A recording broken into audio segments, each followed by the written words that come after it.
নমস্কার, কেমন আছেন সবাই? আশা করি সবাই খুব ভালো আছেন। বৈশাখী অ্যান্ড অনি লাইফস্টাইলের নতুন একটা ভিডিওতে আপনাদের অনেক অনেক ওয়েলকাম জানাচ্ছি। তো চলুন আজকে বানাবো খুবই সিম্পলভাবে ফুলকপি দিয়ে রুই মাছের ঝোল। তো আমি কিভাবে বানাই সেটাই আপনাদের সাথে শেয়ার করছি। আপনারা তো সবাই জানেন, তো আমি আমার পদ্ধতিটা আপনাদের সাথে শেয়ার করছি। তো প্রথমে রুই মাছের মধ্যে লবণ আর হলুদ খুব ভালো করে মাখিয়ে রাখবো। আর এইদিকে আমি ডুমো ডুমো করে ফুলকপিটা কেটে নিয়েছি, আর তার সাথে লম্বা করে কয়েকটা আলুও দিয়েছি। আর একটা বাটা মশলা নিয়েছি, সেখানে আছে কয়েক টুকরো টমেটো, আদা, পেঁয়াজ, রসুন, কাঁচা লঙ্কা, জিরে, ধনের একটা পেস্ট। তো এদিকে এবার কড়াইটা বসিয়ে দিলাম। কড়াইটা গরম হয়ে গেছে, দিয়ে দিয়েছি পরিমাণ মতো সরিষার তেল। এবার এই গরম তেলের মধ্যে এক এক করে মাছের টুকরোগুলো ভেজে নেব। মাছ ভাজতে গেলে কিন্তু যেই পাত্রটার মধ্যে ভাজা হয় সেই পাত্রটা খুব ভালো করে গরম করতে হয়। তারপর যে তেলটা দেওয়া হয় সেই তেলটাও খুব ভালো করে গরম করে নিতে হয়, তাহলে কিন্তু একটাও মাছ ভেঙে যাবে না। তো যাই হোক, আমি সেইভাবেই ভেজে নিচ্ছি। এখন মাছগুলো একটু লাল লাল করে ভেজে তুলে রাখবো।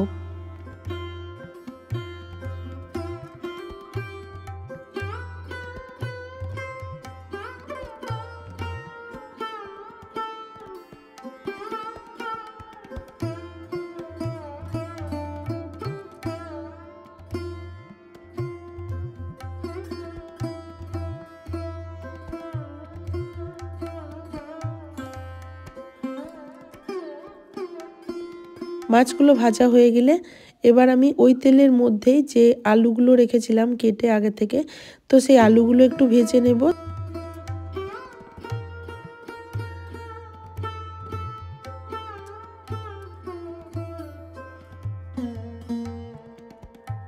এবার এই আলুগুলো একটু লাল করে ভেজে নেব।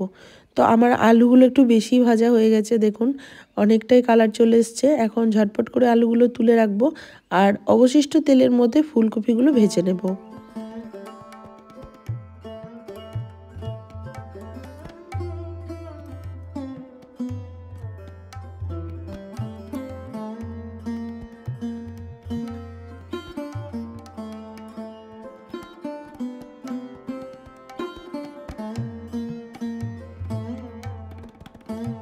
তো দেখুন ফুলকপিগুলো খুব সুন্দর একটা কালার চলে এসছে। এখন এই ফুলকপিগুলো তুলে রাখবো। তারপর যে অবশিষ্ট তেলটা থাকবে সেই তেলের মধ্যে মশলাটা কষিয়ে নিতে হবে। ডেলিকার রান্না যেমন হয় ঠিক সেই পদ্ধতিতেই আমি এই মাছের ঝোলটা আজকে বানাচ্ছি।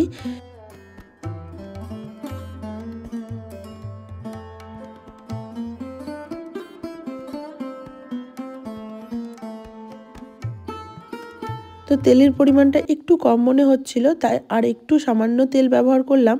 দিয়ে এবার ফোড়ন হিসাবে ব্যবহার করেছি গোটা জিরে। ফোড়নটা একটু ভাজা হয়ে গেলে যে বাটা মশলাটা আর টমেটোর টুকরোটা রেখেছিলাম সমস্তটাই অ্যাড করে দিলাম। এবার এই মশলাটাকে খুব ভালো করে কষিয়ে নিতে হবে। দিয়ে দিলাম পরিমাণ মতো হলুদের গুঁড়ো আর পরিমাণ মতো লবণ।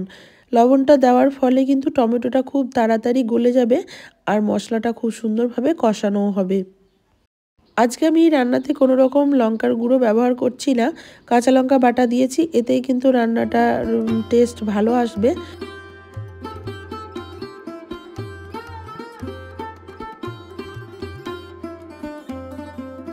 তো দেখুন মশলাটা একটু সময় ধরে কষিয়ে নিয়েছি।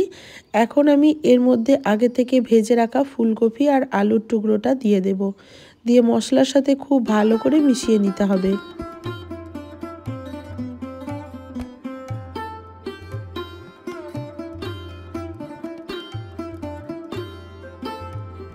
সব কিছু খুব ভালো করে কষানো হয়ে গেছে। যেহেতু আমি আজকে বানাচ্ছি ফুলকপি আর মাছের ঝোল, তাই এখন আমি পরিমাণ মতো জল ব্যবহার করলাম। জলের পরিমাণটা বুঝে দেবেন, যেমন ঝোল রাখতে চান ঠিক সেই পরিমাণে। এখন চলুন সব কিছু খুব ভালো করে ফুটে আসার অপেক্ষায়। তো দেখুন সব কিছু খুব ভালো করে ফুটে গেছে। এখন একটা ঢাকা দিয়ে গ্যাসটা একদম লোতে রেখে হতে দেব। ওই 10 মিনিট মতো খুব ভালো করে ফুটিয়ে নিয়েছি। তো দেখুন এখন সব কিছুই মোটামুটি সেদ্ধ হয়ে এসছে। এখন আমি এখানে মাছের টুকরোগুলো অ্যাড করে দেব।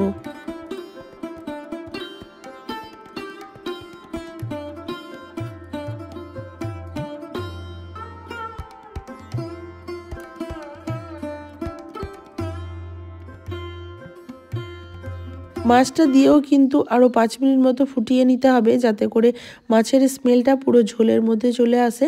আমার লবণটা একটু কম মনে হচ্ছিল, তাই আরও একটু সামান্য লবণ ব্যবহার করেছি, আর স্বাদের ব্যালেন্সের জন্য সামান্য একটু চিনিও ব্যবহার করেছি।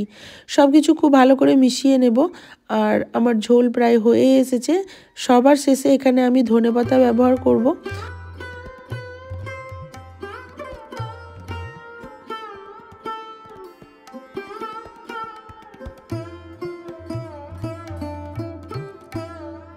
ধনেপাতাটা দেওয়ার পর একটু ঢেকে রাখবো 2 মিনিটের জন্য, তাতে করে খুব ভালোভাবে ধনেপাতার স্মেলটা ঝোলের মধ্যে চলে আসবে। আর সবার শেষে আমি দিয়ে দিলাম হোমমেড গরম মশলার গুঁড়ো। ব্যাস, আমার রান্না কিন্তু ডান হয়ে গেছে। এখন আমি স্ট্যান্ড বাই রেখে দেবো 10 মিনিটের জন্য। তারপর চলুন আপনাদের পরিবেশন করে দেখাচ্ছি। গরম গরম ভাতের সাথে এরকম একটা ঝোল হলে আর কি লাগে। কথায় আছে মাছে ভাতে বাঙালি, তাই দুপুরবেলায় লাঞ্চের টাইম এরকম একটা মাছের ঝোল দিয়ে গরম গরম ভাত দুর্দান্ত লাগবে। আপনাদের কেমন লাগলো আজকের এই রেসিপিটি অবশ্যই কমেন্ট করে জানাবেন, আর ভালো লাগলে একটা লাইক করে দেবেন।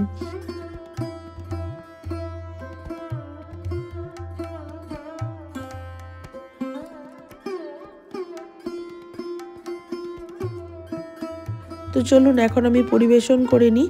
দুপুরবেলায় গরম গরম ভাতের সাথে এরকম একটা ঝোল ছিল আজকের লাঞ্চে। আমার বাড়ির সকলেই খুব পছন্দ করেছে।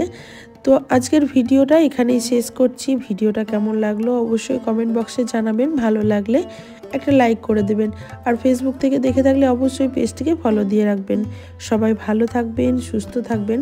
আবারও দেখা হবে নেক্সট কোনো ব্লগ বা ভিডিওর সাথে। আজকের মতো এই পর্যন্তই, টাটা।